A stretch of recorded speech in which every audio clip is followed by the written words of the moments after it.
Hello, everybody. March 6th, 2018. Hope everybody's doing well this day, and it's beautiful wherever you are at. That you're all doing safe and happy. I'll read a couple messages. Number 207 from March 19th, 2011, and 208, also from March 19th, 2011. It's one of those days where I got multiple messages, 2 or 3. I think maybe one time I even got 4 in one day. A number of times I've gotten 3. First one is from Jesus, again, either directly or being read by messenger, conveyed by messenger. So read over this and then go over it real quick. I have some things in the Bible, of course, to talk about. Release the pain inside your brain. Heart so full of what's not above. Surrender yourself to the light. Feel the glory. Feel the might. Darkness calls to all in time. Do not fall to lies of rhyme. Trust the words inside your heart, and you will be able to tell them apart. Rhymes of heaven, truths of glory, seek the light, known the story. I was sent to save the world. All who call to me, angels swirled, lifting up souls to heaven, saving you from the fallen 7. Agents of the 13 who send all the unseen, stealth of darkness they invade, seeking souls that God hath made. Speaking but my name, honor me. Spirits shall withstand all, be free. I come again when least expect. Be prepared, no guile or pretext. Love one another, praise all glory. Father in heaven reveals his story. Chosen speak my words as given. Hear their meaning, your souls enliven. My mark upon their hearts I gave, so that many as they can they will save. Trust in what your heart shall hear. My messages shall tell when I draw near. A couple things to point out here. I'll talk about release the pain inside your brain, and we're going to let go of everything that you're holding inside that obstructs that flow. The heart's so full of what's not above because of all that stuff keep inside. It's corrupted, so you have all this stuff, emotions and memories and negative stuff inside that it's not from heaven. Feel the glory. Surrender yourself to the light. Let it cleanse you, flow through you. Feel the glory. Feel the might. Its strength. Darkness calls to all in time, which means you're always going to be in this world. You're going to be exposed to darkness, trying to draw you out. Do not fall to lies of rhyme, which they've tried to do to rhythm and rhyme with me. You know, I've been writing something like, this is not feeling right. This feels wrong. So I've stopped it, prayed, and then the real rhyme comes through. So it interferes. Even when I'm trying to share it on here or post it online, they try to interfere with it. So even when I'm trying to do this video, they try to interfere with it. Phone ring, knock on the door, stuff like that. Anything to try to disrupt the truth. That's what they do. So do not fall to lies of rhyme. That's what's important, to get rid of that stuff inside of you, so you can ask for that discernment of his word and truth of darkness, so you can tell what is real. And that goes for when you leave this world too. Trust the words inside your heart where he dwells, and you will be able to tell them apart. The rhymes of heaven, the truths of glory. These are the ones you want to understand. Seek the light, known the story. I, Jesus, was sent to save the world, and all who call to me, angels swirled, lifted you up, swirled around you, lifting up souls to heaven, saving you from the fallen 7, the original. Agents of the 13, who send all the unseen, and I'm not sure exactly who, the agents of this 13 with 6 more, or another 13, I'm not sure, who send all the unseen, stealth of darkness they invade, seeking souls that God hath made. To speak but my name, which he said, darkness will flee, to honor me, spirits shall withstand all, and be free. To speak his name, darkness shall flee. I come again when you least expect. Thief in the night. Be prepared, no guile or pretext, no nonsense, no lies or deception. Love one another, praise all glory. Father in heaven reveals his story. Chosen, speak my words as given. Hear their meaning, Your souls will enliven. My mark is upon their hearts that he gave. Devil's followers carry the mark on his forehead. Those who follow Jesus, chosen Jesus, his servants carry his mark on their heart, their sacred heart. My mark upon their hearts I gave, so that many as they can they will save. Trust in what your hearts shall hear. My messages shall tell when I draw near. So trust in them. Trust in him. Now this next one, it was specifically for me. It was from him or read by a messenger, in all likelihood, especially early on. You were chosen to be my messenger. My messenger you shall be. Again, what he says goes. When he tells you to do something, do it. Spread my words to all, that many more can be free. Endeavor to teach, seek to learn. Satisfy that which your heart does yearn. Long ago we spoke together. Again, this where I get the learning about my soul's journey. I don't make this stuff up. Long ago we spoke together of all the trials that you need weather, of all that would come. Joys and sorrows would come and go, helping you to learn all you'll need to know. Stay your course, for I shall lead you on the path you'll have all you need. No cares or worries shall you suffer, my grace your eternal buffer. Your heart is strong while you were chosen. End of all, I'll need those of unfrozen in timeless vaults of stone and wood. Then all will happen as it should.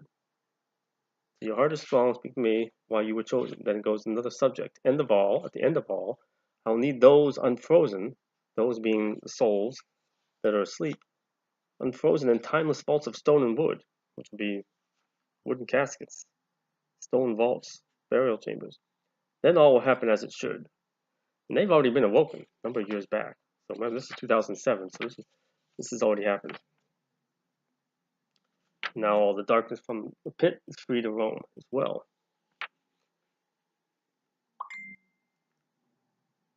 Told you the course of events, how they would unfold, as the Father long ago had foretold. Purpose of all shall be made clear as time approaches and I draw near. Thank you, Jesus. So, very informative messages, as they all are.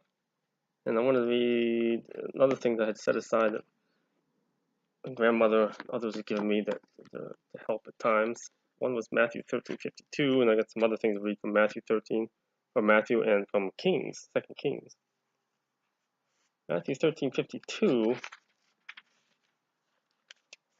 says, he said to them, therefore, every teacher of the law who has become a disciple in the kingdom of heaven is like the owner of a house who brings out of his storeroom new treasures as well as old.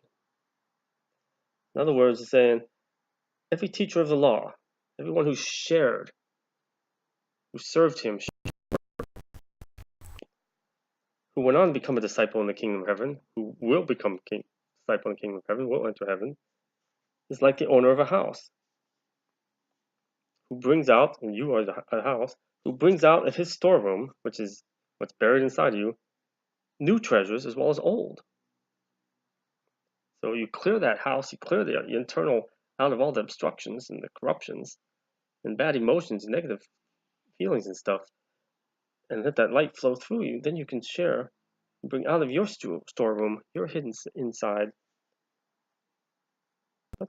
not just your new wonderful things that flow through you, but all the old good things that you've kept hidden inside.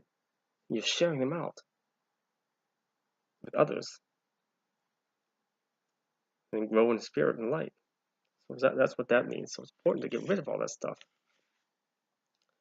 Now, also in Matthew, and this ties into it, in 43, it gives the instructions how to do that.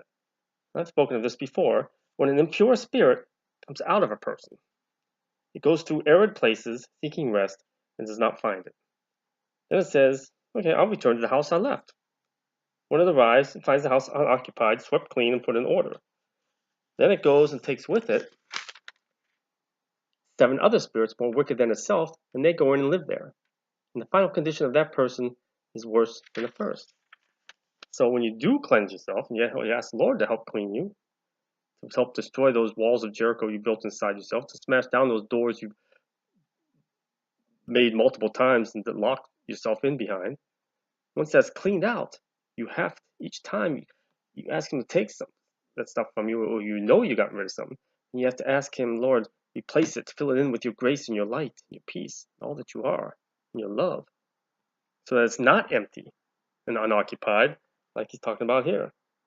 Because you get rid of it, it goes, it's finding a place to dwell, another host. Not finding it, it comes back. I'll go back where I came from. See if it's still empty. And then invite, hey, bring more of the demons in, impure spirits, so that makes it harder for you to kick it out. It weakens you. So that's why it's important. Once you sweep it clean and put it in order and clean yourself out, you have to invite His grace in so that it doesn't return. And then give thanks and praise God, of course. That's very important. Then there were some things from 2 Kings, 2 Kings. And a lot of these early Bibles, early books of the Bible, Old Testament, are very historical in nature. There still are some things hidden in those pages. Some things more on the surface.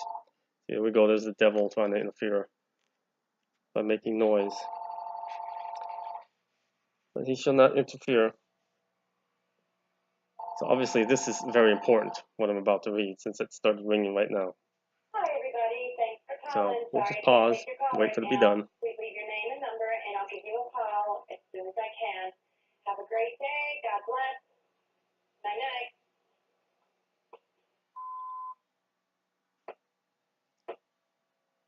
I wouldn't be surprised if it rings again.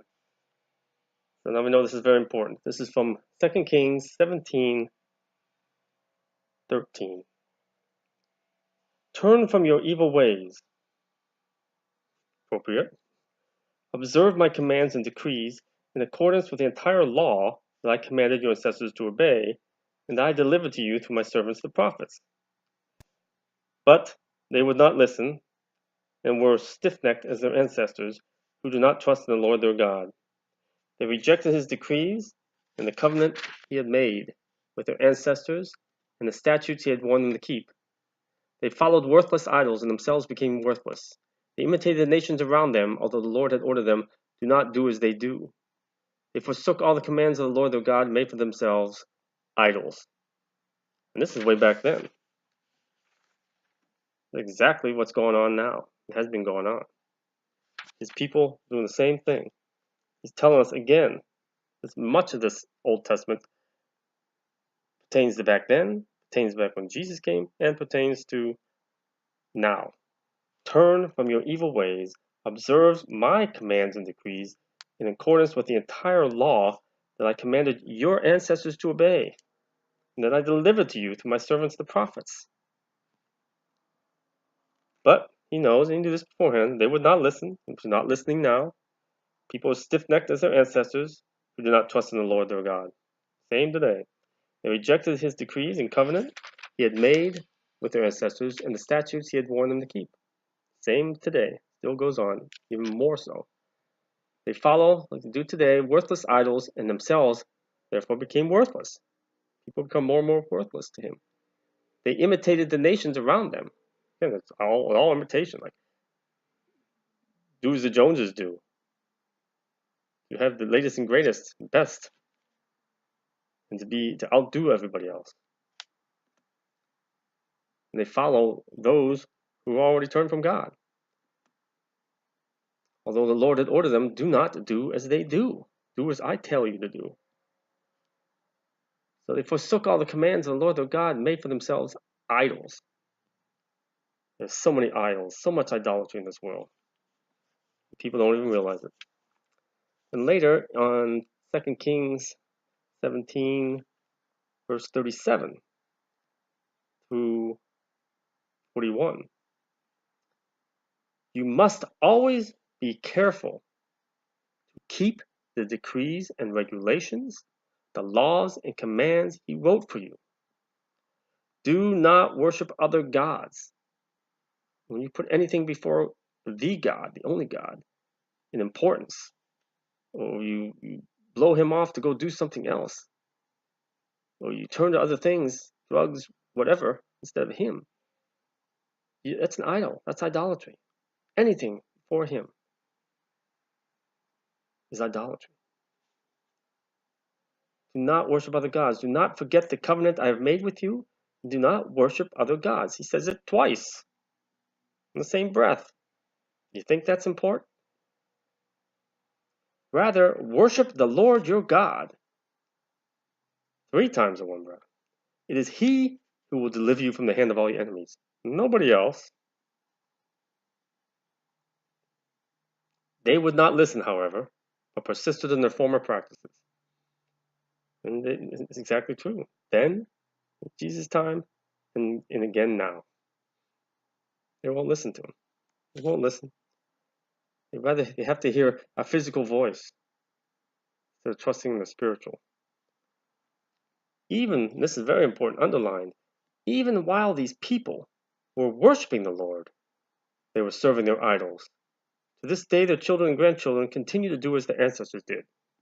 You think anything's hidden from God? No. He sees it all, knows it all. Beforehand.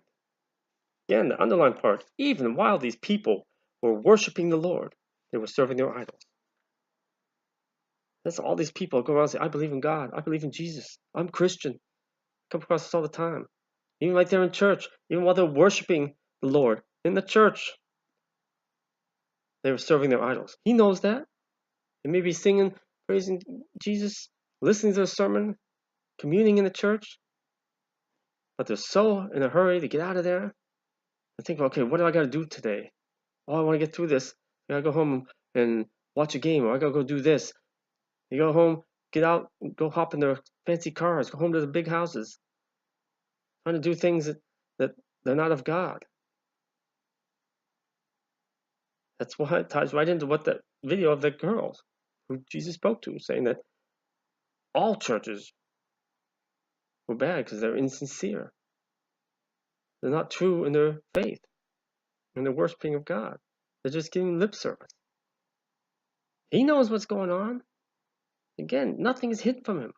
All churches out there are like that. All of them.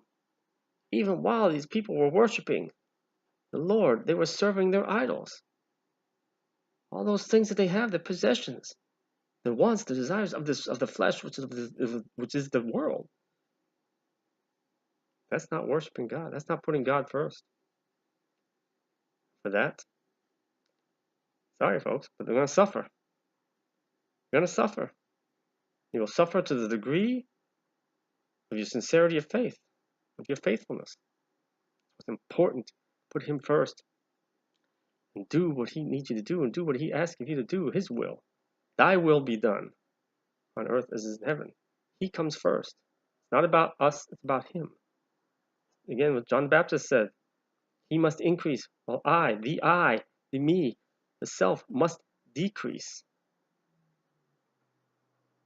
Very important, folks. Very important. And I pray that everybody can see that. And it's not me telling you that. I'm just reading. It's right out here in the Bible. That's why I do this. That's why he gives me the hidden Bible message. It's here. You don't want to believe me? You don't want to believe the right messages? You only believe the Bible? Boom. I'm sharing what's in the Bible, what he's showing me to share. If you still don't believe it, then I don't want to be you. Plain and simple. I don't mean to be a hard case against you. I want everybody to make it to the light. But it's a free will choice. You have to start somewhere. You have to start somewhere. You have to start putting him first. Have that relationship with him that he wants you to have. Walk that path that he wants for you. There's so much out there that, hey, seek your happiness. Only happiness comes from one, from within, from God. Seek your path.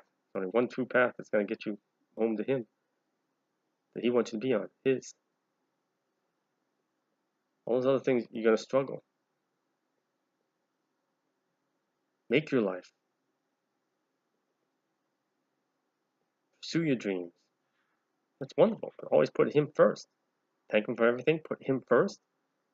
Say, you know what? I want to do this. I want to do this. But if it's not what you want, then I don't want it. Help me to know what you want.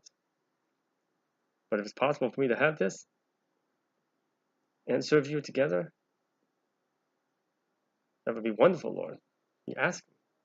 But if he says no, the answer is no. Like a loving parent, like you wanted to go play, you said, father says, mother says, no, I need you to do this. I need you to do homework. I need help with this. And you go and do it anyways. Then you suffer for it. Whose fault is that? Not God's. Everybody wants to blame God. You go off on your own. Like, oh, God, why are you doing this? Why is this happening? Don't blame God. Simple as that. And then when you leave this world, ideally before, and I've talked this many times, ideally before, but certainly when you leave this world,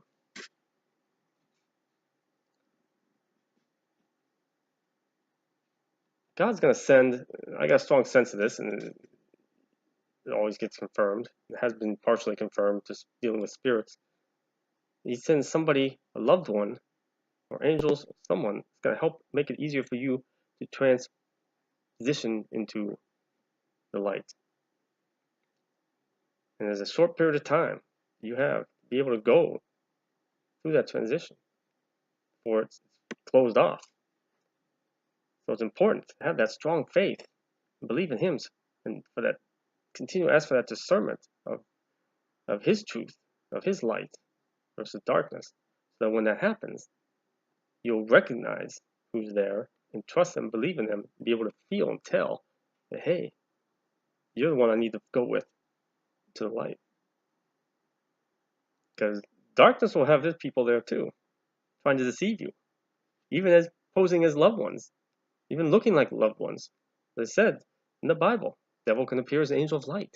They can transform whatever they want and deceive you, trick you from going into the light. Will you go straight? If they do, will they take you to hell? No, that's not their power to do. But you won't be able to go to the light. You end up going to the judgment line. You have to wait. Now, a very long line. You want to be able to go to the light. God wants that. That's why you have that trust, that faith, that strong faith. So when you leave this world, and you will, there is no ending. It's a transition. Do not doubt that. Do not have a fear of an end, of a nothingness. No. Believe there's heaven. Believe that God loves you. Jesus wants you home. Your loved ones will be there for you. And trust in him and have that relationship with him so that you will know who is real and wants you to go to light with them versus who is not. And at that time, you got to let go of things. And again, beforehand, you want to let go of those burdens that are inside of you. Think of it as whether they're physical burdens, emotional burdens, whether you want to get even with somebody, whatever. You need to let them go. Think of it as rising up in a balloon, your hot air balloon. You want to go up higher and higher towards heaven. But what holds it to the ground? An anchor. Ballast. These weights to keep it down. Those are your burdens. So you want to cut those ropes. Let those burdens fall. Cut the anchor loose. Ask him for that help. He wants to help you. Ask him for that help. So the more of them you let go, the higher you rise up. The higher you rise up. But you can't rise up in that balloon if you're hanging on to those, holding on to all those burdens, those weights. Let them go so you can rise up as he wants. And you may think you're free of all that stuff, but you not necessarily are. Even I'm not totally 100% free of it. And a good way to check it is if you write down a piece of paper, or probably better, flashcards. In other countries, you may not know what flashcards are. I don't know. When we were growing up in school, like addition and subtraction and multiplication, division problems would be on these little cards. And our parents would flash them up to us, lift them up, show them to us, and we'd see the problem, we have to answer it, like learning our multiplication tables and so forth. So you can do it like that. just write down on each one every person that's harmed you or wronged you or hurt you in any way, shape, or form, every event, something that happened in life, an injury, anything of a negative nature, person, place, or thing from your life. Write it down on cards. And then periodically, just keep them in a basket or whatever, or bag, unable to see them, fold them up, whatever. Or keep them in a pile face down. Just periodically go through, shuffle them up, and just lift one up and look at it. And notice, take note of your immediate knee-jerk, reflex, emotional sensation, reaction, without any thought, before you start to think of it. It's immediate. Like you hear a loud, sitting there quietly, and all of a sudden a loud clap of thunder startles you. That's how immediate of a reaction that you want to take note of when you read that person's name or that place or that event or something. And if it's a negative reaction or feeling, that tells you right there that there's still something inside there that needs to come out. And say, oh Lord, I thought that was free. I was free of that. Please take it from me. And offer that as your guilt and sin offering. Take it from me, Lord. Take it from me. Let him take it from you. You may take it right then and there, but that's showing a willingness to get rid of it. And you know it in your conscience now that you want to that it's there. You want to get rid of it. You may take it right then and there, or you may lift it a little bit later. But let it come out again. Like I said, that spiritual type vomiting. Let it come out. However it's going to come out. It's anger. You just offer it to you, Lord. Take it from me. Just help me, Jesus. Help me, Jesus. Help me, Jesus. Help me, Jesus. Over and over and over again. Let it rise up. Feel it bubbling up inside of you and just come out of you. However it comes out. Anger, rage, stomping your feet, punching a wall, throwing things, crying, whatever. Just let it come out. And you're free of it. And you're free of it. And you'll just feel like this lightness. It works. So that we all get where he wants us to be, what I want you all to be. In your hot air balloon, you are the balloon. You are the hot air balloon. You rise up, dropping all those weights, severing that anchor. First, you have to sever the anchor. Then you can start letting go of the weights, the ballast. We want you all to be home to the Lord. So believe and start working on that. Focus on him, not this world. God bless. The peace of Christ.